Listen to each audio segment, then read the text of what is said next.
Assalamu alaikum. How are you, my dear students? Hope all of you are very fine and enjoying your online classes. Now follow the picture. Can you guess anything?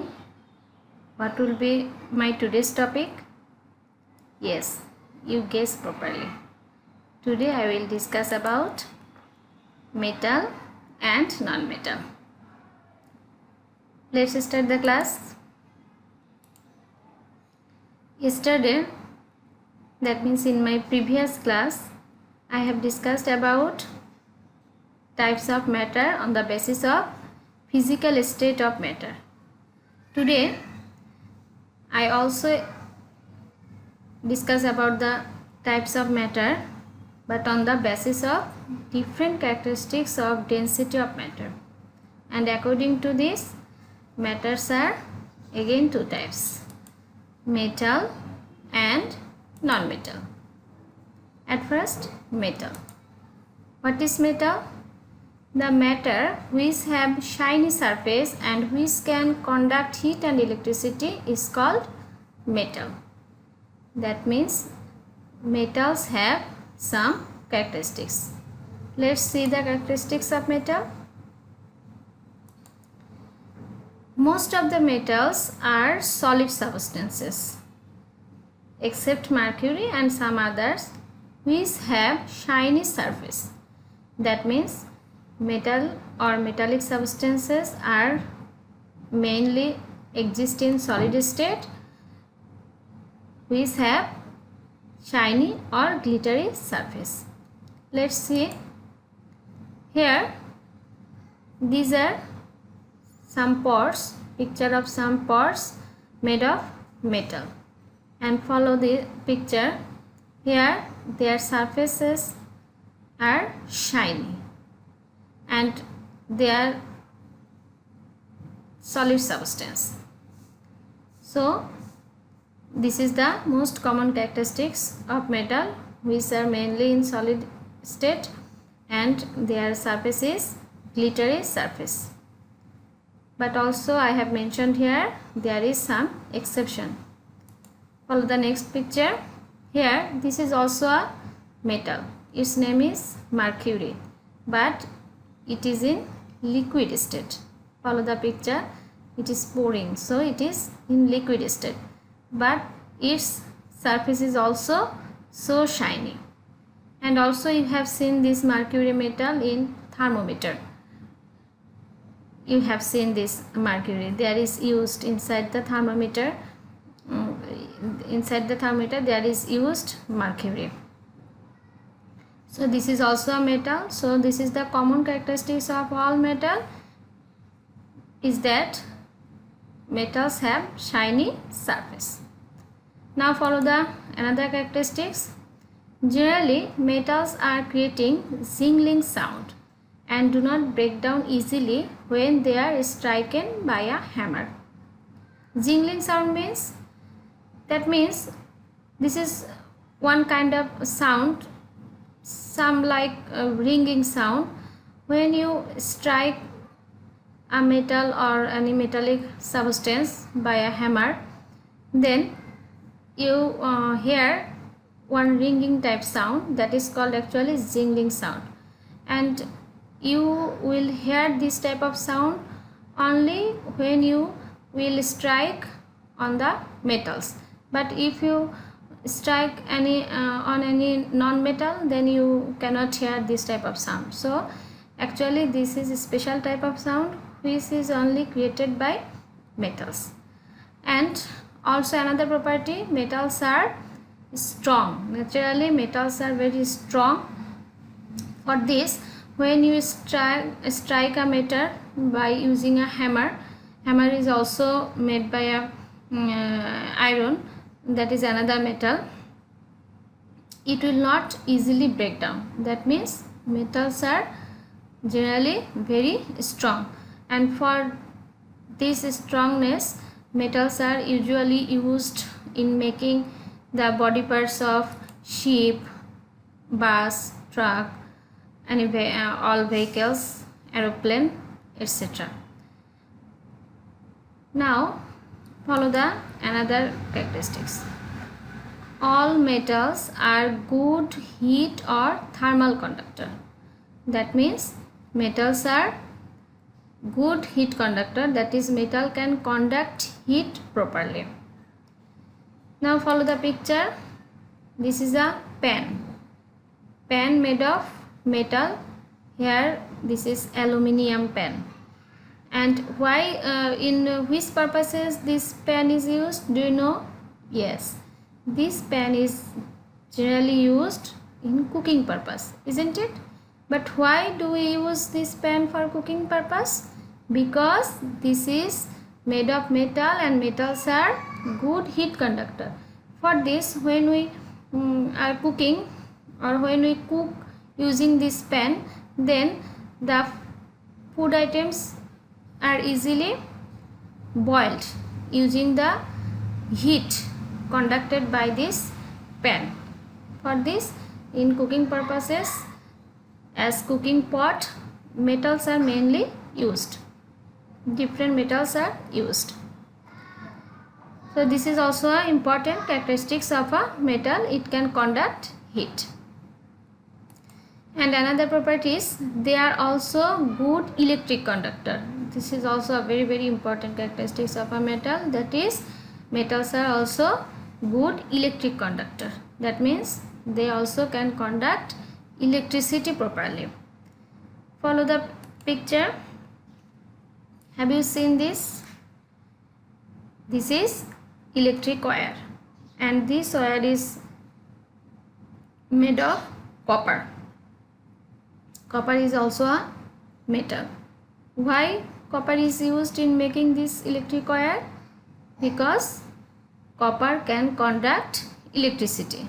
For this, copper is used in making this electric wire.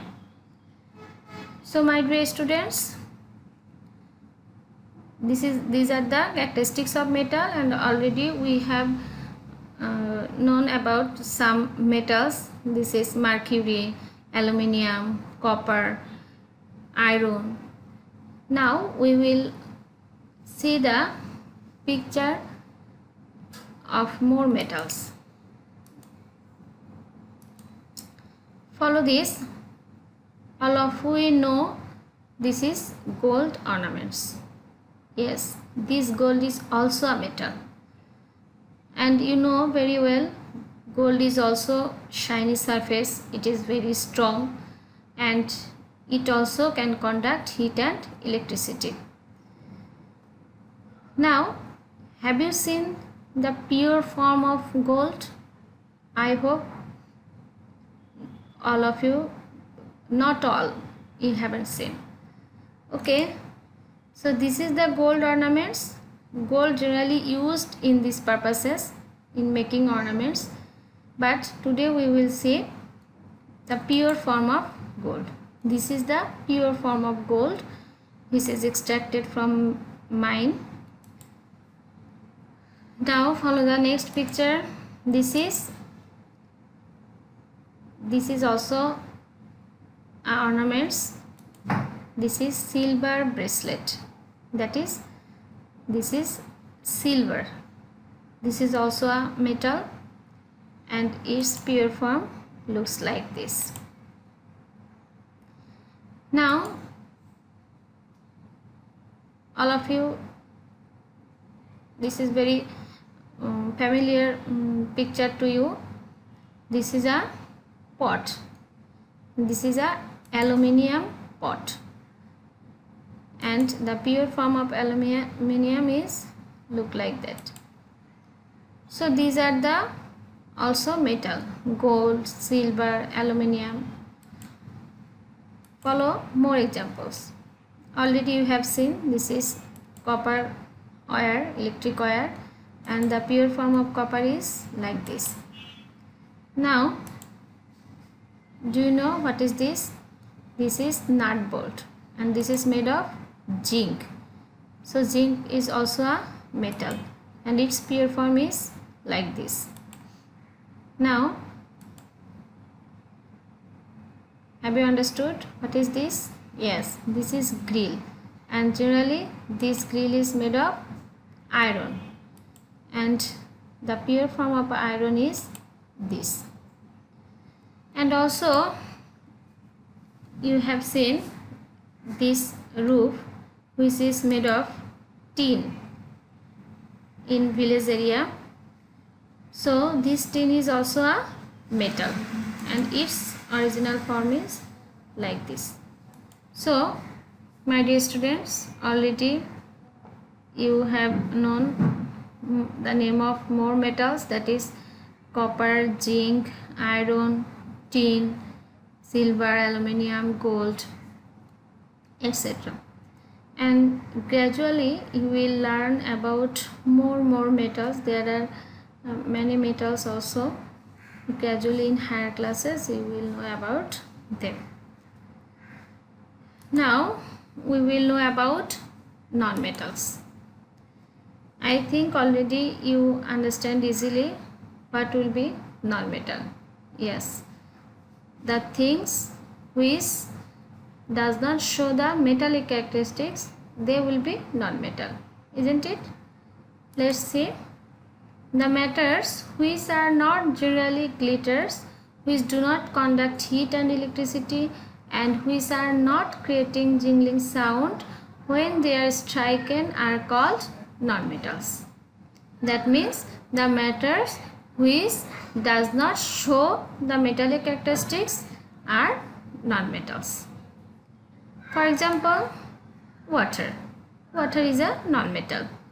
It has no shiny surface. It is not heat or electric conductor. It is not strong. It is not in solid state. So it does not carry any metallic properties. It is a non-metal. This is diamond. Although it has shiny surface and it is so hard, that means it is so strong, but it is not heat or electric conductor. It is a non-metal also. Then gaseous substance. This is also non-metal. Plastic materials, then milk, also cookeries item, also clay pots or different clay items, also nylon rope, all are actually non-metals. So here we can clearly understood non-metals can be remain in different physical state: solid, liquid or gas. Now we will follow the characteristics of non-metal. Non-metals can be solid, liquid or gaseous substances. Generally, they are not glitters. They do not create jingling sound when they are striken. They make sound, but they cannot create jingling sound.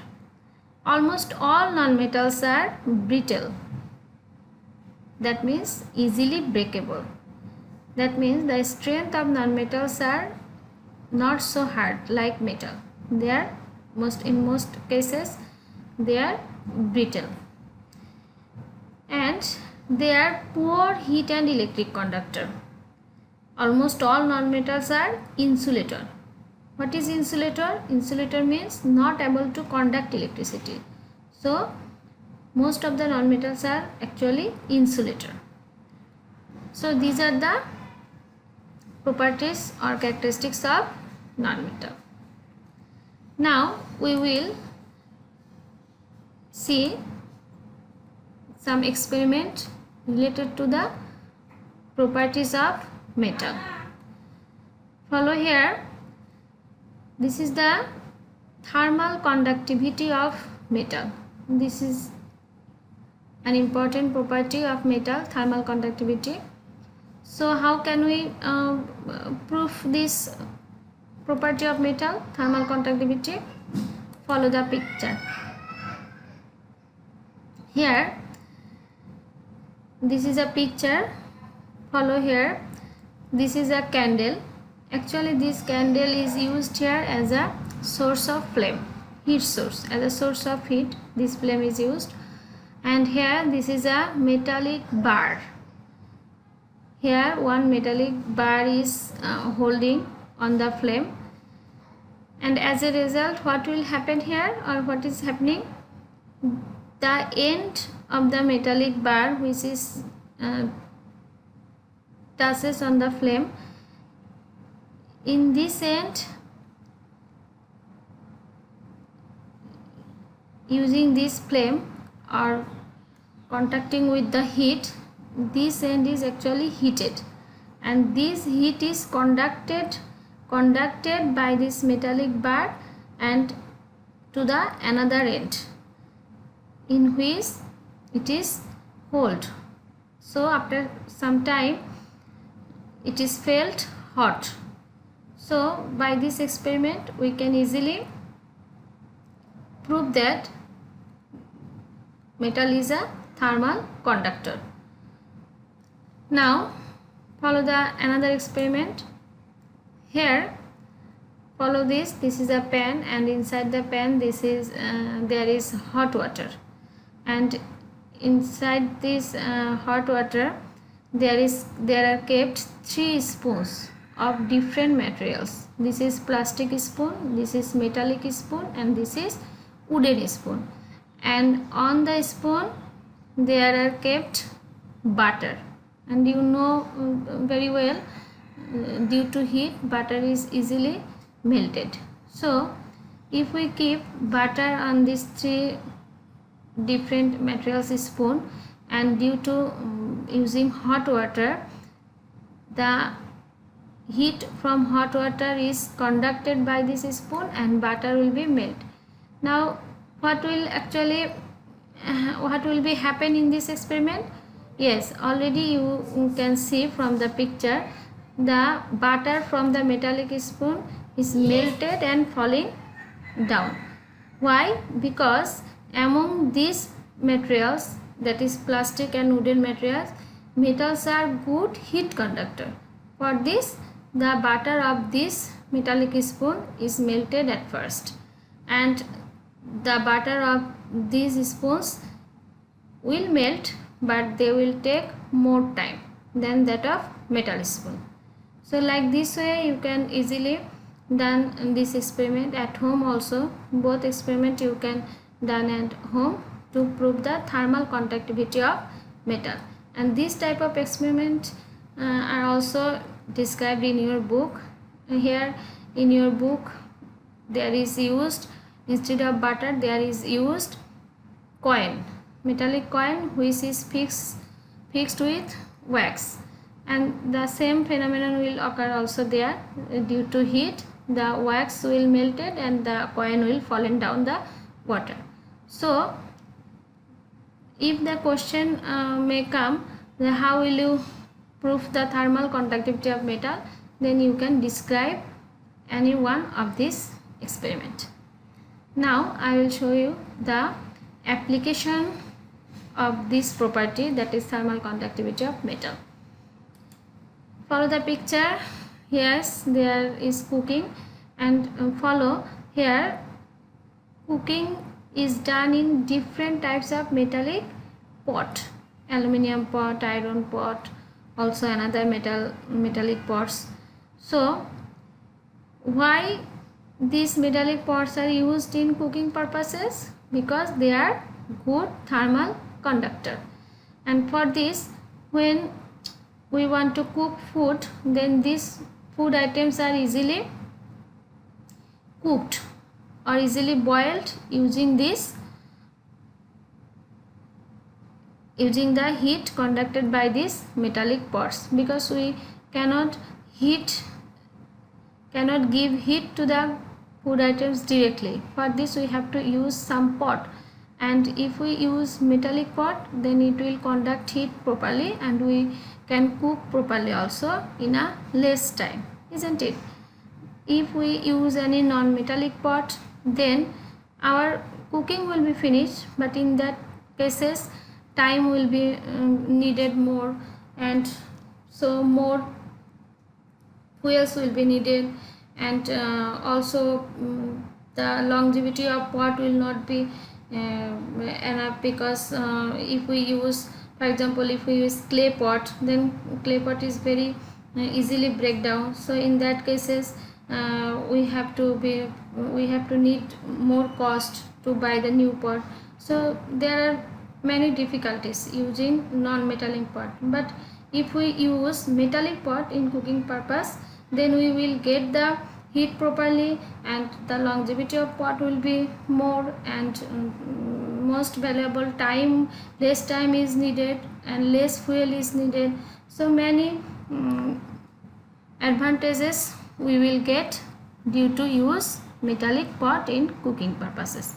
So for this, generally in cooking purpose, metallic pots are used. The main reason is that metals are good thermal conductor. Another important application of thermal conductivity of metal is thermoflax. All of we use this thermoflax, and you know, inside the thermoflax there is actually used metallic coating, and in most cases there is used the coating of mercury. And mercury, you have seen already, mercury is a liquid metal. So inside the thermoflax there is used the coating of mercury, which actually conducts heat. For this, hot water remain hot for a long time. So this is the important uses of this property, thermal conductivity of metal, like this way. So my dear students, I hope you easily understand this property of metal, thermal conductivity or heat conductivity, and the application also. So if the question related to this property will come, then you can easily describe any one of these phenomenon with your own language. Now we will see another important property of metal, that is electrical conductivity of metal. Yes, to prove this characteristics of metal, you can do some experiments. For example, follow the picture here. Here this is a circuit. Here this is a battery which is used here, electric source, and this is a bulb, and these are the metallic wire, electric wire made of copper, electric wire. And here the two ends of electric wire is connected using an iron nail. It is also a metal. For this circuit is completed and bulb is glowing. But when you use, instead of iron nail, when you used wooden pencil, and you know very well this wooden pencil is not a electric conductor, this is actually insulator. For this circuit is not completed, although there is used electric wire, but circuit is not completed. For this bulb is not glowing. So from this experiment we easily understand that to complete the circuit and to conduct electricity, metal is needed. And if you use here, instead of electric copper wire, if you used any non-metallic wire, that is thread or nylon rope, also in that case bulb is not glowing, because in that case also circuit will not be completed, because that nylon thread or nylon rope is not electric conductor. So for this, to conduct electricity, we must use metallic substance. We use electric wire, that is also made of metal, and to complete the circuit, to connect the two ends of the circuit, we must use here any metal. Now follow another experiment. Here the circuit is completed by using a stainless steel spoon. This is also a metallic substance. So for this, bulb is glowing. So like this type of experiment, Using this type of experiment, you can easily prove the electrical conductivity of metal. Now we will see the application of these characteristics of metal, and already you understood the main application of these characteristics of metal is in supply of electric line. Yes, in case of supply of electric line to different places, electric wire is used, and this electric wire is made mainly of metal, and in most of the cases copper wire is used and also aluminum wire is used. And these two metals are used in most of the cases because these two metals are cheap, available, and their electric conductivity rate is high than that of other metals. For this, they are commonly used as a electric wire to supply electric line. And also another important applications of these characteristics of metal is the metal is used in making hard disk of different electronics devices, laptop, computer, television, refrigerator, audio recorder, AC, IPS, etc. In all devices inside the hard disk there is used metallic wire, metallic parts, because metals are good electric conductor. Only for these purposes metals are used mainly inside the hard disk of these devices. So dear students, I hope you can clearly understand about these characteristics of metal, that is electric metals are good electric conductor. So explaining this application and experiment, you can easily write your answer of any type of question related of this property. So I hope you clearly understand today's topic, and today also there is homework, and that is write some differences between metal and non-metal. Very easy to write this answer of this question. So you will write the answer of this question making a table, must be making a table, because when you will write any difference it will be better if you write the answer making a table in a page and submit to your group. So today up to this, in next class I will discuss about in next topic. Thank you everybody.